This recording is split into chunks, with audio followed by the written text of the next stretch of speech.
মদিনায় সাহাবাই আজমাইনদের জামানায় একজন নাস্তিক একজন সাহাবীকে প্রশ্ন করলো যে তোমরা যে আল্লাহ তাআলার ইবাদত করো, এত পরিশ্রম করো, আল্লাহকে ডাকো, নামাজ পড়ো, আচ্ছা যদি মৃত্যুর পর এমন হয় যে এর কোনো বিচার হলো না, মহান আল্লাহ বলতে কিছু নাই, তখন কেমন হবে বিষয়টা?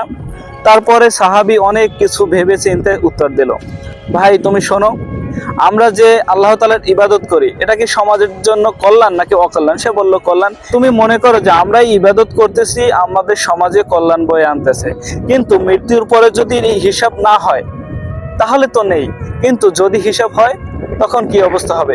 এরপর নাস্তিক বুঝতে পারলো যে না আসলেই তো, যদি হিসাব হয় তখন তো আমি ধরা খেয়ে যাব, তখন তো আমাকে শাস্তি ভোগ করতে হবে।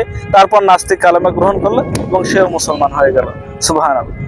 এইখান থেকে আমরা জানতে পারি যে ইসলাম ধর্ম যদি আমরা গ্রহণ করি, আমরা পালন করি, তাহলে আখিরাত এবং দুনিয়া দুটোই শান্তি।